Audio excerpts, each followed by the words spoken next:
Hello friends, स्वागत है आपका टीचर साथी के यूट्यूब चैनल पर। आज इस क्लास में हम लोग कवर करेंगे जीवन कौशल।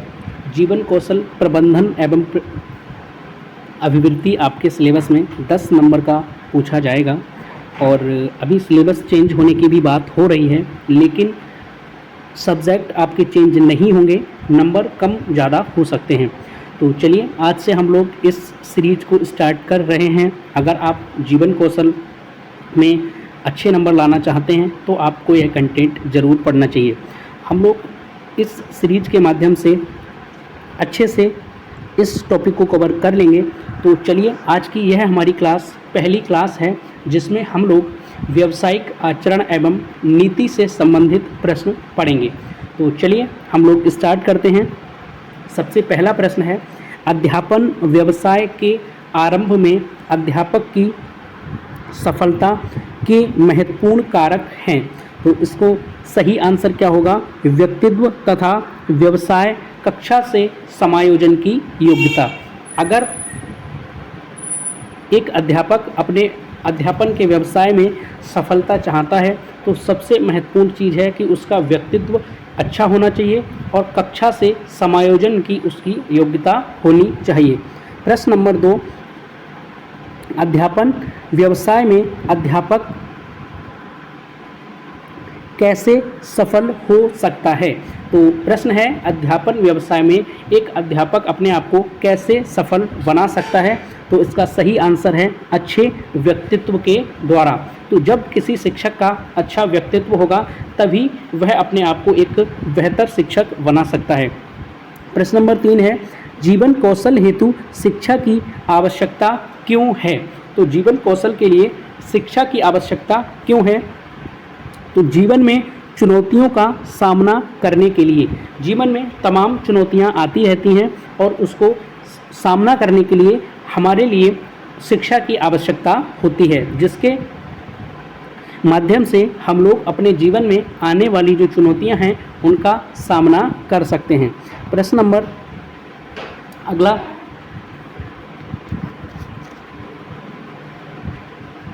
जीवन में चुनौतियों का सामना करने के लिए शिक्षण की आवश्यकता है। तो कहाँ पर? जीवन कौशल में। अगला प्रश्न है, जीवन कौशल शिक्षण जीवन में चुनौतियों का सामना कैसे करता है? तो प्रभावशाली ढंग से। व्यावसायिक शिक्षा के प्रमुख उद्देश्य कितने हैं? तो जो व्यावसायिक शिक्षा है उसके 5 प्रमुख उद्देश्य हैं। अगला प्रश्न है, बेरोजगारी की समस्या से मुक्ति किस शिक्षा का उद्देश्य है? तो व्यावसायिक शिक्षा। शिक्षा की परंपरागत अवधारणा में परिवर्तन उद्देश्य है। व्यावसायिक शिक्षा। व्यावसायिक शिक्षा के उद्देश्य हैं, तो जो व्यावसायिक शिक्षा है उसका उद्देश्य है आर्थिक विकास करना। नैतिकता का वह स्वरूप जो व्यावसायिक प्रक्रिया में उत्पन्न हुए सिद्धांतों से है। व्यावसायिक आचरण नीति। अगला प्रश्न है, व्यावसायिक आचरण क्या है? तो नैतिकता का स्वरूप जो व्यावसायिक प्रक्रिया में उत्पन्न हुए हों। अगला प्रश्न है, नीति शास्त्र में व्यावसायिक आचरण के कौन कौन से तत्व सम्मिलित हैं? तो इसका होगा, नीति शास्त्र में व्यावसायिक आचरण के वह तत्व सम्मिलित हैं जो नियोक्ता और कर्मचारी के मध्य संबंध से जुड़े होते हैं। तो यह सभी प्रश्न बहुत महत्वपूर्ण हैं, आपको ज़रूर पढ़ना चाहिए। तो सभी लोग वीडियो को शेयर भी ज़रूर कर देंगे अगर वीडियो अच्छी लगे। तो चलिए अगला प्रश्न, नियोक्ता और कर्मचारी में संबंध तथा रोजगार अनुबंध की श्रृंखला आते हैं। तो नीति शास्त्र के व्यावसायिक आचरण में। अगला प्रश्न है, व्यावसायिक आचरण नीति में बौद्धिक ज्ञान संपदा है महत्वपूर्ण तत्व। अगला प्रश्न है, व्यक्ति का बौद्धिक स्तर ही उसे व्यवसाय के चयन में सहायता देता है। यह किसके अंतर्गत आता है? तो यह व्यावसायिक आचरण नीति के अंतर्गत आता है। अगला प्रश्न है, समाज के नीतियों के पालन में महत्वपूर्ण योगदान देता है। तो व्यावसायिक आचरण नीति। अगला प्रश्न है, व्यावसायिक आचरण नीति के प्रमुख सिद्धांत कितने हैं? तो इसके 7 प्रमुख सिद्धांत हैं। और अगला प्रश्न है व्यावसायिक आचरण नीति के प्रमुख सिद्धांत। तो इसमें कौन कौन सा हो जाएगा? सच्चरित्रता, वस्तु परकता, गोपनीयता, सक्षमता, उत्तरदायित्व, ईमानदारी और नेतृत्व। तो यह प्रमुख 7 सिद्धांत होते हैं, आपको याद रखना है। यहाँ से आपका प्रश्न बन सकता है। अगला प्रश्न, गोपनीयता, ईमानदारी, सक्षमता, नेतृत्व किस आचरण के प्रमुख सिद्धांत हैं? तो यह व्यावसायिक आचरण के प्रमुख सिद्धांत हैं। आपसे सवाल पूछा जा सकता है व्यावसायिक आचरण के कितने सिद्धांत हैं? तो 7 सिद्धांत हैं। इस तरह से भी प्रश्न पूछ सकते हैं कि इनमें से कौन सा व्यावसायिक आचरण का सिद्धांत नहीं है, तो आपको बता देना है। अगला प्रश्न है व्यावसायिक आचरण नीति का संबंध है नैतिकता से। अगला प्रश्न है किस किताब में उन्हीं मानदंडों का प्रयोग हुआ है जो व्यावसायिक आचरण से जुड़े हैं? व्यावसायिक आचरण संहिता यानी नीली किताब। अगला प्रश्न, जब किसी व्यक्ति या संस्था के द्वारा किसी कार्य को मूल रूप से तैयार किया जाता है तो उस दस्तावेज पर उसका बौद्धिक अधिकार हो जाता है, इसे क्या कहते हैं? तो इसे कॉपीराइट कहते हैं। अगला प्रश्न है लेखन कार्य, व्याख्या, नाटक आदि का भौतिक रूप से संग्रह उसे बौद्धिक अधिकार दिलाता है एवं स्वतः उसे प्राप्त होता है, तो इसे हम क्या कहते हैं? कॉपीराइट। अगला प्रश्न है व्यावसायिक नीति संहिता मानदंड पुस्तिका क्या कहलाती है? तो इसे हम ब्लू पुस्तिका यानी कि नीली किताब कहते हैं। अगला प्रश्न है व्यावसायिक नीति अनुपालन की आवश्यक शर्त कितनी हैं? तो इसकी 7 शर्त हैं जिन्हें हम व्यावसायिक नीति के सिद्धांत कहते हैं, तो आपको याद रखना है।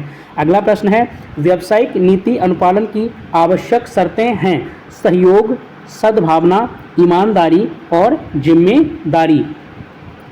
सहयोगियों की सुरक्षा एवं कल्याण, कानून का पालन और विश्वसनीयता।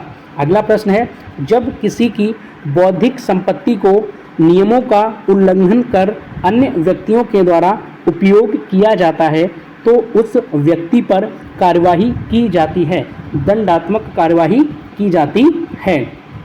अगला प्रश्न है व्यावसायिक आचरण संहिता किन सिद्धांतों को व्यक्त करती है? तो व्यावसायिक आचरण संहिता उन मामलों में दिशा निर्देश का कार्य करती है जहां कोई नियम नहीं है, यह नियम स्पष्ट है, यह नीति पालन में आवश्यक तत्व है। अगला प्रश्न एक विशेष अधिकार जो मूल आविष्कारक तथा रचनात्मक, कार्यात्मक, बौद्धिक योग्यता हेतु निश्चित अवधि के लिए दिया जाता है, तो इसे हम क्या कहते हैं? पेटेंट, और यह 10 वर्षों के लिए दिया जाता है। अगला प्रश्न है एक विशेष चिन्ह जो सामान्यतः संगठनों, संस्थाओं या कंपनियों के द्वारा प्रयोग किया जाता है, इसे हम क्या कहते हैं? तो इसे ट्रेडमार्क कहते हैं। अगला प्रश्न ट्रेडमार्क है तो यह एक विशेष प्रकार का चिन्ह है जो संगठनों, संस्थाओं और कंपनियों के द्वारा प्रयोग किया जाता है। अगला प्रश्न है शिक्षक के व्यावसायिक प्रतिबद्धता के प्रमुख आधार कितने हैं? तो इसके 5 आधार हैं। अगला प्रश्न शिक्षक के व्यावसायिक प्रतिबद्धता के प्रमुख आधार हैं। सबसे पहला सत्यनिष्ठता होनी चाहिए, विश्वसनीयता, पूर्वाग्रह से रहित, भेदभाव रहित, किसी भी शिक्षक को भेदभाव नहीं करना चाहिए और शिक्षण में अभिरुचि होनी चाहिए। तो यह सभी शिक्षक के व्यावसायिक प्रतिबद्ध हैं। अगला प्रश्न है पूर्वाग्रह से रहित, सत्यनिष्ठा, भेदभाव रहित प्रमुख आधार हैं, तो यह शिक्षक के व्यावसायिक प्रतिबद्धता के आधार हैं। प्रबंधन के स्तर होते हैं, तो प्रबंधन के 3 स्तर होते हैं। प्रबंधन के स्तर कौन कौन से हैं? तो उच्च स्तरीय, मध्य स्तरीय और पर्यवेक्षीय तथा प्रचालन स्तर। थोड़ी सी स्पीड में लेकर इसलिए चल रहा हूँ आपका टाइम ज़्यादा खराब ना हो और आप अच्छे से इन प्रश्नों को रिवाइज भी कर पाएँ। चलिए अगला प्रश्न है NCERT के द्वारा कितने मानवीय मूल्यों का उल्लेख किया गया है? तो कुल 80 मानवीय मूल्यों का उल्लेख किया गया है। अगला प्रश्न संविधान में अनुच्छेद 15 किस मूल्य से संबंधित है? तो धर्म, वंश, लिंग, जाति तथा जन्म स्थान के आधार पर अनुच्छेद 17 की अगर हम बात करें तो अस्पृश्यता का अंत उसमें किया गया है। अगला प्रश्न है, दंड मुक्त बचपन क्या है? 1 अप्रैल 2010 में शिक्षा का अधिकार कानून में स्कूली बच्चों को दंड मुक्त शिक्षा देने से है, यानी कि आप बच्चों को दंड नहीं दे सकते किसी भी प्रकार का। अगला प्रश्न है, शिक्षक संसाधन प्रदाता के रूप में कौन से कार्य करता है? तो शिक्षक के मुख्य कार्य क्या होते हैं? सबसे पहला, शिक्षक एक संसाधक सुविधा प्रदाता के रूप में कार्य करता है। अपने संसाधनों को साझा करके छात्रों तथा सहकर्मियों को अनुदेशन सामग्री प्रदान करके नेतृत्व करता है। अगला प्रश्न, सीखने के नियमों के प्रतिपादक कौन है? सभी को पता है, थॉर्नडाइक। अगला प्रश्न, कोहलर का प्रयोग सीखने के किस सिद्धांत से संबंधित है? तो कोहलर का जो प्रयोग है वो सूझ से संबंधित सिद्धांत है और इन्होंने एक चिंपैंजी नामक बंदर पर, सुल्तान नामक चिंपैंजी पर एक प्रयोग किया था। संवेदी स्मृति होती है तो यह 4 सेकंड की होती है। व्यावसायिक शिक्षा से विकास होता है संबंधों का। अगला प्रश्न,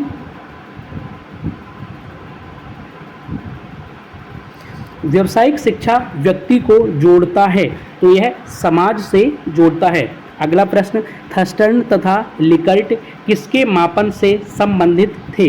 तो यह अभिवृत्ति के मापन से संबंधित थे। अगला प्रश्न, गांधी जी ने शिक्षण में किस पर अधिक बल दिया था? तो गांधी जी ने व्यावसायिक शिक्षा पर अधिक बल दिया है। अगला प्रश्न, व्यावसायिक शिक्षा बालक के संपूर्ण भविष्य के लिए आवश्यक है, यह कथन किसका है? तो यह कथन गांधी जी का है।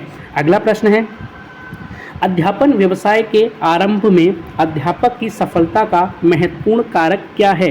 तो इसका उत्तर है, अध्यापन व्यवसाय के आरंभ में अध्यापक की सफलता का महत्वपूर्ण कारक व्यक्तित्व तथा कक्षा से समायोजन की योग्यता बनाए रखना है।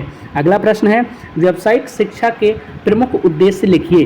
तो इसका प्रमुख उद्देश्य क्या होते हैं जान लेते हैं। सबसे पहला, शिक्षा की परंपरागत अवधारणा में परिवर्तन। अगला है, व्यक्ति का बहुमुखी विकास एवं समय की मांग। अगला है, बेरोजगारी की समस्या से मुक्ति। अगला है, आर्थिक विकास। अगला है, औद्योगिक प्रगति। तो यह सभी व्यावसायिक शिक्षा के प्रमुख उद्देश्य होते हैं। अगला प्रश्न है, व्यावसायिक आचरण नीति से आप क्या समझते हैं? इसका सही आंसर है, व्यावसायिक आचरण नीति से तात्पर्य है नैतिकता वह स्वरूप जो व्यावसायिक प्रक्रिया में उत्पन्न हुए सिद्धांतों से है। अगला प्रश्न, नीति शास्त्र में व्यावसायिक आचरण के कौन कौन से तत्व सम्मिलित हैं? तो नीति शास्त्र में व्यावसायिक आचरण के वे तत्व सम्मिलित हैं जो नियोक्ता और कर्मचारी के मध्य संबंध से जुड़े होते हैं। अगला प्रश्न, व्यावसायिक आचरण नीति में बौद्धिक ज्ञान संपदा के नीति शास्त्र से आप क्या समझते हैं? तो व्यावसायिक आचरण नीति में बौद्धिक ज्ञान संपदा एक महत्वपूर्ण तत्व है क्योंकि व्यक्ति का बौद्धिक स्तर ही उसे व्यवसाय के चयन में सहायता देता है तथा समाज के नीतियों के पालन में महत्वपूर्ण योगदान देता है। अगला प्रश्न, व्यावसायिक आचरण नीति के प्रमुख सिद्धांत बताइए। इस प्रश्न को हम लोग पहले भी कवर कर चुके हैं। सबसे पहला सच्चरित्रता, दूसरा है वस्तुपरकता, तीसरा है गोपनीयता, चौथा है सक्षमता, पांचवा है उत्तरदायित्व, छठा है ईमानदारी और सातवां है नेतृत्व। तो यह सभी एक शिक्षक के अंदर होने चाहिए। अगला प्रश्न है, व्यावसायिक आचरण नीति का संबंध नैतिकता से स्पष्ट कीजिए। तो व्यावसायिक आचरण नीति का संबंध नैतिकता से है क्योंकि व्यावसायिक आचरण संहिता या इसे हम नीली किताब भी कहते हैं उन्हीं मानदंडों का समावेश हुआ जो व्यावसायिक आचरण से जुड़े हैं। तो यह थी आज की हमारी जीवन कौशल की पहली क्लास कैसी लगी कमेंट में ज़रूर बताइएगा और इसको आप 2x की स्पीड पर बार बार रिवाइज भी कीजिएगा। और आज हमने पहला टॉपिक के प्रश्न कवर किए हैं और इसी सीरीज के माध्यम से हम लोग इस जीवन कौशल के सभी टॉपिक्स को कवर कर लेंगे। तो आज की इस वीडियो में इतना ही।